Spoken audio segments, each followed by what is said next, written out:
ಮುಖದ ಮೇಲಿನ ಸುಕ್ಕು, ಡಾರ್ಕ್ ಸರ್ಕಲ್ ಸಮಸ್ಯೆಗೆ ಬೇಯಿಸಿದ ಆಲೂಗಡ್ಡೆಯ ಫೇಸ್ ಮಾಸ್ಕ್ ಪ್ರಯತ್ನಿಸಿ. ಆಲೂಗಡ್ಡೆ ಅದ್ಭುತ ರುಚಿ ಇರುವ ತರಕಾರಿ. ಸಾಮಾನ್ಯವಾಗಿ ಎಲ್ಲರೂ ಇಷ್ಟಪಡ್ತಾರೆ. ಆಲೂಗಡ್ಡೆಯಿಂದ ರುಚಿಕರ ಖಾದ್ಯ ತಯಾರಿಸಬಹುದು. ಪಲ್ಯ, ಸಾಂಬಾರಂತೂ ಸೂಪರ್ ಆಗಿರುತ್ತೆ. ಎಲ್ಲಾ ತರಕಾರಿ ಜೊತೆಗೂ ಹೊಂದಿಕೊಳ್ಳುವ ತರಕಾರಿ ಆಲೂಗಡ್ಡೆ. ಆಲೂಗಡ್ಡೆ ಆರೋಗ್ಯಕರ ಮತ್ತು ಪೌಷ್ಟಿಕ ಆಹಾರವಾಗಿದೆ. ಅವು ಫೈಬರ್, ಪೊಟ್ಯಾಸಿಯಂ, ಕಬ್ಬಿಣ, ವಿಟಮಿನ್ ಸಿ ಮತ್ತು ವಿಟಮಿನ್ B6 ಸೇರಿದಂತೆ ಪ್ರಯೋಜನಕಾರಿ ಪೋಷಕಾಂಶಗಳನ್ನು ಹೊಂದಿರುತ್ತದೆ. ಆಲೂಗಡ್ಡೆ ಚರ್ಮದ ಆರೈಕೆಗೂ ಸಹ ಬಹಳ ಜನಪ್ರಿಯವಾಗಿದೆ. ಆಲೂಗಡ್ಡೆಯಿಂದ ಮುಖದಲ್ಲಿ ಹೊಳಪು ತರಲು ಸಾಧ್ಯ. ಆದ್ದರಿಂದ ಆಲೂಗಡ್ಡೆ ಅಡುಗೆ ಮನೆಗೆ ಮಾತ್ರ ಸೀಮಿತವಾಗಿಲ್ಲ, ಸೌಂದರ್ಯವರ್ಧಕವಾಗಿಯೂ ಸಹಕಾರಿ. ಆಲೂಗಡ್ಡೆ ರಸವು ಚರ್ಮದ ನೈಸರ್ಗಿಕ ಬ್ಲೀಚಿಂಗ್ ಏಜೆಂಟ್ ಆಗಿದ್ದು, ಅದು ಮುಖದಿಂದ ಕಲೆಗಳನ್ನು ತೆಗೆದು ಹಾಕಲು ಸಹಾಯ ಮಾಡುತ್ತೆ. ಅದೇ ರೀತಿ ಆಲೂಗಡ್ಡೆ ರಸವನ್ನು ಮುಖಕ್ಕೆ ಹಚ್ಚುವುದರಿಂದ ಚರ್ಮದ ಟೋನ್ ಸ್ಪಷ್ಟವಾಗುತ್ತೆ ಮತ್ತು ಮುಖವು ಹೊಳೆಯುತ್ತದೆ.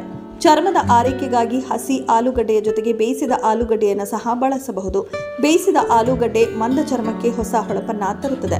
ಹೊಳೆಯುವ ಮುಖಕ್ಕಾಗಿ ಬೇಯಿಸಿದ ಆಲೂಗಡ್ಡೆಯನ್ನು ಹೇಗೆ ಬಳಸಬಹುದು ಎಂಬುದನ್ನು ತಿಳಿಯೋಣ.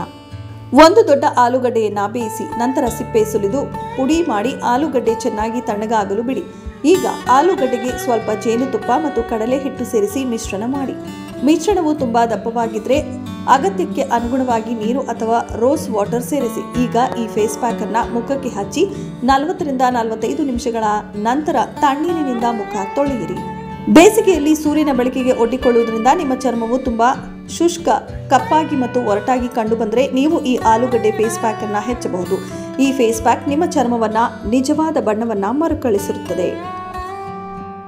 ಇದೆಷ್ಟು ಈ ಹೊತ್ತಿನ ಸುದ್ದಿ. ಮತ್ತಷ್ಟು ಸುದ್ದಿಗಳಿಗಾಗಿ ನೋಡ್ತಾ ಇರಿ ಸಿರಿ ಟಿವಿ.